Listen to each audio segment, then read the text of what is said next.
الحمد لله نحمده ونستعينه ونستغفره ونؤمن به ونتوكل عليه ونعوذ بالله من شرور أنفسنا ومن سيئات أعمالنا من يهده الله فلا مضل له ومن يضلله فلا هادي له ونشهد أن لا إله إلا الله وحده لا شريك له ونشهد أن سيدنا ونبينا ومولانا محمدا عبده ورسوله أما بعد فأعوذ بالله من الشيطان الرجيم بسم الله الرحمن الرحيم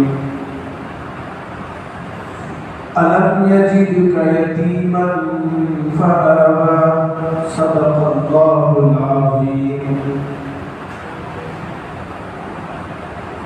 بزرگان محترم اور میرے عزیز دوستو، اللہ تبارک و تعالی نے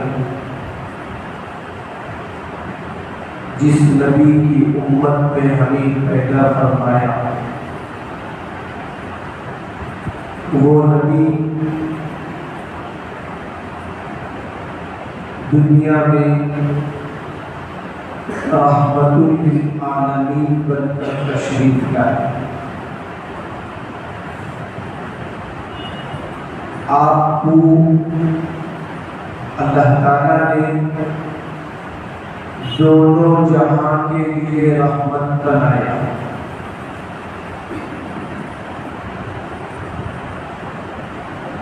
آپ کی رحمت دنیا میں ہر مخلوق کے ساتھ ہے۔ آپ نے دنیا کے ہر مخلوق پر رحم کھایا اور آخرت میں بھی اپنی ہر امتی پر رحم کھائیں گے، جب تک کہ اپنے آخری امتی کو جنت میں داخل نہ فرمائیں گے۔ آپ اللہ سے ہر امتی کی سفارش کرتے رہیں۔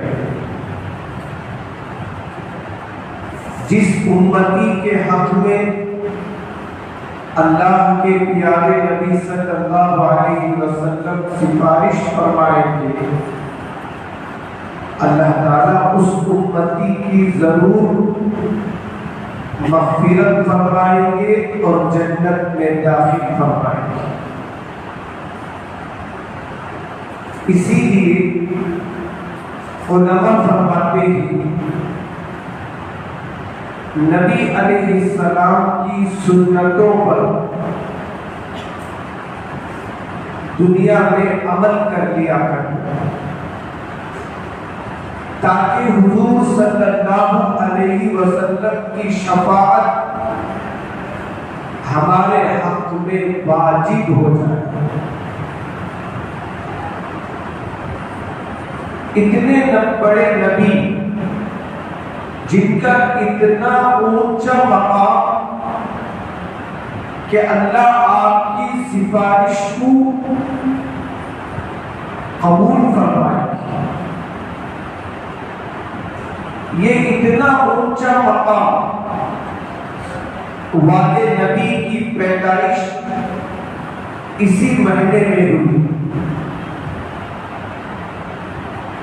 اور اللہ تعالیٰ نے آپ کو تمام انبیاء علیہ السلام کے مقابلے میں بہت ہی خوبصورت بنایا۔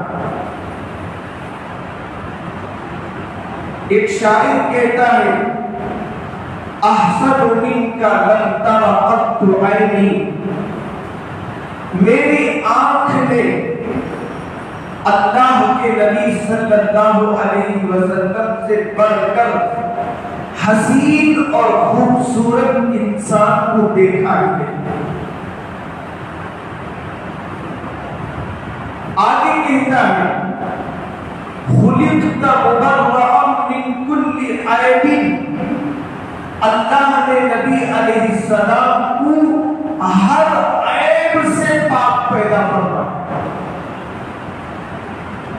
دنیا میں جتنے بھی انسان ہیں ان کے اندر کوئی نہ کوئی عیب اور نقص ہوتا ہے۔ یہ اور بات ہے، ہر آدمی کو اپنا عیب نظر نہیں آتا، نقص نظر نہیں آتا، لیکن اللہ کے نبی صلی اللہ علیہ وسلم کو اللہ نے ایسے پیدا کیا جیسے آپ علیہ السلام نے چاہا۔ اتنے خوبصورت روایتوں میں آتا ہے مکے کا یہ دستور تھا، جب بچے پیدا ہوتے تو پیدا ہونے کے بعد ان کو دیہاتوں میں بھیج دیا جاتا پرورش کے لیے۔ کیوں دیہاتوں میں بھیجا جاتا؟ اس کی وجہ فرماتے ہیں کہ دیہات میں آب و ہوا بھی اچھی ہوتی ہے اور وہاں کا ماحول بھی اچھا ہوتا ہے۔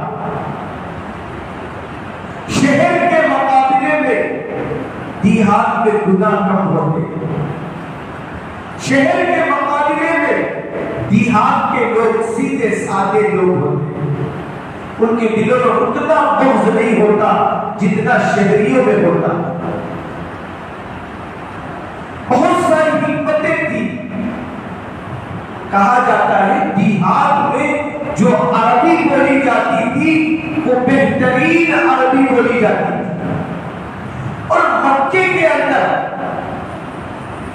سارے عالم کے لوگ آیا کرتے ہیں، جس کی وجہ سے عربی زبان خلط پلط ہو جاتی تھی، خالص عربی نہیں ملتی تھی، اور پھر باہر کے لوگ جب آتے تو کبھی کبھی بیماریاں بھی پھیل جاتی تھی۔ اس لیے مکے کے لوگ دیہاتوں میں اپنے بچوں کو بھیج دیتے تھے، وہاں کی غریب عورتیں مکے آ کر پیدا ہونے ہوئے بچے کو لے کر جاتی تھی، 1 سال 2 سال انہیں دودھ پلاتی تھی، اس کے بدلے میں انہیں کچھ پیسے ملتے تھے جس سے ان کی ضروریات اور ضرورتیں پوری ہو جاتی تھیں۔ جس مہینے میں اللہ کے نبی صلی اللہ علیہ وسلم پیدا ہوئے اس مہینے میں طائف سے اوپر ایک بستی ہے، ایک قبیلہ ہے بنو سعد، وہاں سے 10 عورتیں مکہ مکرمہ میں داخل ہوئی تاکہ کسی بچے کو لے کر جائے۔ اب وہ عورتیں جب وہاں سے نکلی تو 9 عورتوں کی جو اونٹنی تھی وہ تندرست تھی، صحت مند تھی، اور حلیمہ سعدیہ جن کو یہ شرف ملا انہوں نے حضور اکرم صلی اللہ علیہ وسلم کو دودھ پلایا۔ ان کی اونٹنی بالکل دبلی پتلی تھی، کمزور تھی۔ اب جب جماعت کی شکل میں، قافلے کی شکل میں وہ عورتیں جب نکلی تو حلیمہ سعدیہ کی جو اونٹنی تھی وہ پیچھے ہو رہی تھی کمزوری کی وجہ سے۔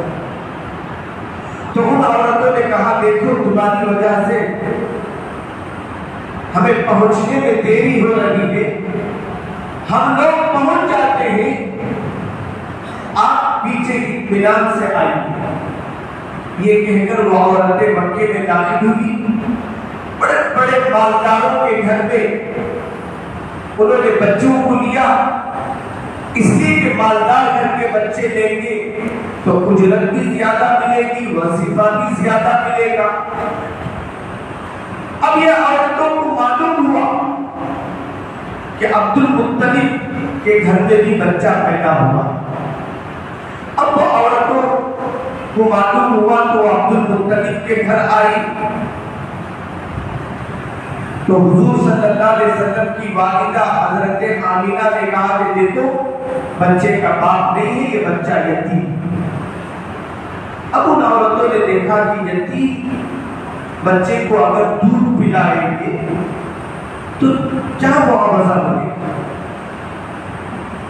اب وہ لوگ یتیم سنتے تو چلے جاتے تھے۔ ایک حلیمہ سعدیہ جن کے پہنچنے میں دیری تھی، اسی لیے کہتے کہ اللہ کے یہاں دیر ہے اندھیر نہیں۔ اللہ تعالیٰ کسی کام کو ٹالتے ہیں تو اس میں بھی حکمت ہوتی ہے، اور انسان کی طبیعت ہے وہ ہر کام میں جلدی چاہتا ہے، لیکن اللہ تعالیٰ کا ہر کام حکمت سے، نفع سے، بھلائی سے بھرا ہوتا ہے۔ اب حضرت حلیمہ آئی، لوگوں سے تحقیق کیا تو معلوم ہوا کہ جتنے بچے تھے قافلے والوں نے لے لیا۔ اب ایک بچہ ہے جو عبد المطلب کے یہاں ہے، وہ ایک بچہ باقی۔ حلیمہ سعدیہ رضی اللہ تعالی عنہ گھر میں داخل ہوئی تو حضرت آمینہ نے بتلایا کہ بچہ یتیم ہے۔ تو حضرت حلیمہ سعدیہ نے فرمایا ذرا اس بچے کو دیکھ لیتی۔ علماء فرماتے ہیں جب حلیمہ سعدیہ رضی اللہ تعالی عنہ حضور اکرم صلی اللہ علیہ وسلم کو اس بچے کو دیکھنے کے لیے گئی تو اللہ کے نبی صلی اللہ علیہ وسلم بستر میں تھے، کپڑا چہرے پر پڑا ہوا تھا، اور وہ ایک بڑا پیارا منظر ہوتا ہے، بچوں کے چہرے پر کپڑا ہوتا ہے تو بعض اوقات وہ منظر ہی بڑا خوبصورت دکھتا ہے۔ اب حلیمہ سعدیہ نے اس کپڑے کو ہٹایا تو اللہ کے نبی صلی اللہ علیہ وسلم معصوم بچے تھے، آپ نے حلیمہ سعدیہ کو دیکھ کر مسکرایا۔ آپ کی مسکراہٹ کو دیکھ کر حضرت حلیمہ کا جی بھر گیا، کہیں کہ میں نے اتنا خوبصورت بچہ نہیں دیکھا۔ خالی آپ کی مسکراہٹ پر وہ قربان ہو گئے۔ اسی لیے حضرت عائشہ رضی اللہ تعالیٰ عنہ فرمایا کرتی تھی اللہ کے نبی صلی اللہ علیہ وسلم کا چہرہ مسکراتا چہرہ تھا، جب بھی آپ داخل ہوتے تو اسی مسکراہٹ والے چہرے کے ساتھ داخل ہوتے تھے۔ حلیمہ سعدیہ نے مسکراتے بچے کو دیکھا تو کہا کہ میں نے اتنا خوبصورت بچہ کبھی نہیں دیکھا۔ حضرت آمینہ ان کی والدہ بھی کہنے لگی میں نے ہزاروں بچوں کو دیکھا لیکن میرا بچہ جیسا خوبصورت میں نے کسی کو نہیں دیکھا۔ عبد المطلب نے کہا میں دنیا کے ملکوں کا سفر کر کے آیا ہوں، میں نے لاکھوں بچوں کو اپنی زندگی میں دیکھا لیکن اس بچہ جیسا خوبصورت میں نے کسی کو نہیں دیکھا۔ اللہ کے نبی صلی اللہ علیہ وسلم کو اتنا خوبصورت اللہ نے بنایا، وہی شاعر کہتا ہے احسن منک لم تر قط عینی، میری آنکھوں نے کبھی حضور سے زیادہ خوبصورت بچوں کو، انسان کو نہیں دیکھا۔ یہ تو بچپن کا واقعہ رہا۔ غالباً عبداللہ ابن عباس رضی اللہ عنہ فرماتے ہیں ایک مرتبہ اللہ کے نبی صلی اللہ علیہ وسلم مسجد نبوی کے صحن میں بیٹھے تھے، وہ وقت رات کا وقت تھا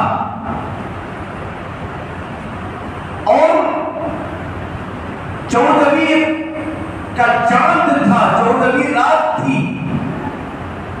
صحابہ کہتے ہیں اس وقت اللہ کے نبی صلی اللہ علیہ وسلم کے جسم پر سرخ دھاری چادر آپ علیہ السلام اوڑے ہوئے بیٹھے تھے مسجد نبوی کے سے. صحابہ فرماتے ہیں ہم کبھی چاند کو دیکھتے, کبھی اللہ کے رسول صلی اللہ علیہ وسلم کے چہرے کو دیکھتے تو ہمیں آپ صلی اللہ علیہ وسلم کا چہرہ خوبصورت نظر آتا تھا اور چاند کے اندر ہمیں جھریاں نظر آتی تھی. یہی حضرت عائشہ رضی اللہ تعالیٰ کا فرماتی ہے مصر کی عورتوں نے حضرت یوسف علیہ السلام کے حسن کو دیکھا تو اپنی انگلیاں کاٹی. جب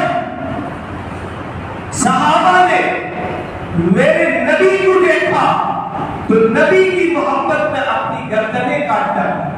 صحابہ شہید ہو گئے. آپ کے دین کو پہلاتے ہر موقع پر کہتے اللہ کے نبی صلی اللہ علیہ وسلم کی محبت ہمارے لیے سب سے زیادہ. ایک مرتبہ حضور صلی اللہ علیہ وسلم کے پاس حضرت عمر تشریف لائے رضی اللہ عنہ, خوشی میں تھے. کہا اے اللہ کے نبی صلی اللہ علیہ وسلم میں آپ سے اپنی بیوی بچوں سے زیادہ محبت کرتا ہوں. اللہ کے نبی صلی اللہ علیہ وسلم نے فرمایا اے عمر ابھی تمہارا ایمان مکمل نہیں ہوا. ایمان مکمل ہونے کے لیے نبی کی محبت شرط ہے. جس کے دل میں نبی کی محبت نہیں ہوگی اس کا ایمان کامل نہیں ہوگا. اب حضرت عمر نے فرمایا میں اپنی بیوی بچوں سے زیادہ تم سے محبت کرتا ہوں. اللہ کے نبی نے فرمایا اے عمر ابھی ایمان مکمل نہیں ہوا. سوچو کتنی محبت ہے. حضرت عمر رضی اللہ عنہ کو اللہ نے بڑی ذہانت عطا فرمائی تھی. بعض اوقات حضرت عمر زمین پر جو فیصلہ پسند کرتے اللہ آسمان سے آیتیں نازل کرتا تھا عمر کے فیصلے پر عمل کرو, عمر کی خواہش پر عمل کرو. کہ حجاب کی جو آیتیں نازل ہوئی یہ حضرت عمر کی خواہش تھی. رات کے موقع پر حضرت عمر رضی اللہ عنہ نے دیکھا کہ حضرت سودا رضی اللہ تعالیٰ عنہ گھر سے باہر نکلی. اس زمانے میں اس تھے گھر سے باہر ہوتے تھے, میدانوں میں جا کر استنجا کرتے تھے, مرد بھی عورتیں بھی بچے بھی. حضرت عمر نے ام المؤمنین کو دیکھا تو ان کو بڑا شاق گزرا. رات کے وقت میں ام المؤمنین نکلتے ہیں, معلوم نہیں دیکھنے والوں کی نظریں کیسے کیسے ہوتی. دل میں خواہش کی عمر کی اللہ کوئی پردے کے آیتیں نازل فرما, کوئی ان کی حفاظت کا اللہ بندوبست کر دے. جیسے ہی حضرت عمر رضی اللہ تعالی کے دل میں خواہش کی اللہ نے پردے کی آیت نازل کی یا ایھا النبی قل لازواجک وبناتک ونساء المؤمنین یدنین علیہن من جلابیبہن. اے نبی آپ اپنی بیوی سے امت کی بیٹیوں سے یہ کہہ دو کہ جب تم باہر نکلو تو نقاب پہن کر باہر نکلو. تو حضرت عمر رضی اللہ تعالیٰ کو اللہ نے بہت حافظہ دیا تھا, ذہانت عطا فرمائی تھی. کہا کہ اللہ کے نبی صلی اللہ علیہ وسلم آپ میرے جان سے زیادہ محبوب ہیں. تو اللہ کے نبی صلی اللہ علیہ وسلم نے فرمایا اے عمر اب تمہارا ایمان مکمل ہے. اپنے جان سے زیادہ نبی سے محبت ہونی چاہیے. اس سلسلے میں صحابہ رضی اللہ تعالیٰ عنہ کے 20 واقعات موجود ہیں. حضرت خبیب رضی اللہ عنہ کو جب دشمنوں نے پکڑا اور آپ کو سولی دینے کے لیے تشریف لے گئے تو حضرت خبیب سے فرمایا اے خبیب کیا یہ تو چاہتا ہے تیری جگہ محمد صلی اللہ علیہ وسلم کو کھڑا کر دے اور تیری جان بچ جائے. قربان چاہیے حضرت صحابہ کی محبت پر. حضرت خبیب رضی اللہ تعالیٰ عنہ سولی سے لے کر ذرہ برابر حضرت خبیب کو سولی کا ڈر نہیں ہوا، وہ جانتے تھے یہ جان جانے والی ہے، اگر اللہ کے نام پر چلی جائے تو میری کامیابی ہوگی۔ حضرت خبیب نے کہا میں یہ نہیں چاہتا کہ میری جگہ حضور صلی اللہ علیہ وسلم ہو، میں یہ بھی نہیں چاہتا اس کے بدلے میں حضور کے پاؤں کو ایک کانٹا بھی چھوئے، یہ بھی مجھے برداشت ہے۔ اللہ کے نبی صلی اللہ علیہ وسلم جب طائف تشریف لے گئے، دشمنوں نے پتھر مارا، زید بن دثنہ رضی اللہ عنہ سامنے آتے تھے، کبھی حضور کے ادھر آتے تھے، کبھی ادھر آتے تھے، کبھی پیچھے ہوتے تھے۔ کسی پوچھنے والے نے پوچھا کہ آپ اس طرح کیوں کر رہے تھے؟ تو صحابی رسول نے فرمایا میں پتھر کو جدھر آتا ہوا دیکھتا میں یہ چاہتا وہ پتھر مجھے لگ جائے، میرا نبی محفوظ ہو جائے۔ حضور یہ ایمان کی محبت کی علامت ہے۔ ہم سے وہ قربانی آج نہیں چاہی جاتی ہے، ہم سے یہ چاہا جاتا ہے کہ تم نبی سے محبت کا دعویٰ کرتے ہو، زندگی کے ہر شعبے میں سوچو اللہ کے نبی صلی اللہ علیہ وسلم کی سنت کیا ہے، طریقہ کیا ہے، اس طریقے کو اپنانا۔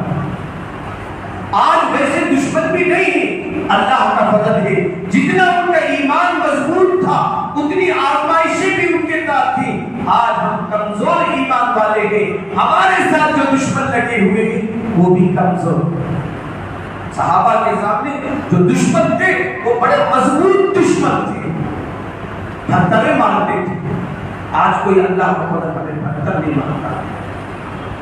اللہ کا شکر ہے آج امت کو یہ بتایا جاتا ہے نبی سے محبت کی علامت یہ ہے ان کے طریقے کو اپنانا۔ اس میں دنیا میں بھی بھلائی ہے، موت کے بعد بھی بھلائی ہے۔ اللہ عز و جل سے دعا ہے اللہ تعالیٰ مجھے اور آپ کو اور ساری امت کو اللہ کے رسول صلی اللہ علیہ وسلم کا عشق نصیب فرمائے اور زندگی کے ہر شعبے میں آپ کے طریقے پر چلنے کی توفیق عطا فرمائے۔ وآخر دعواہم ان الحمد للہ رب العالمین۔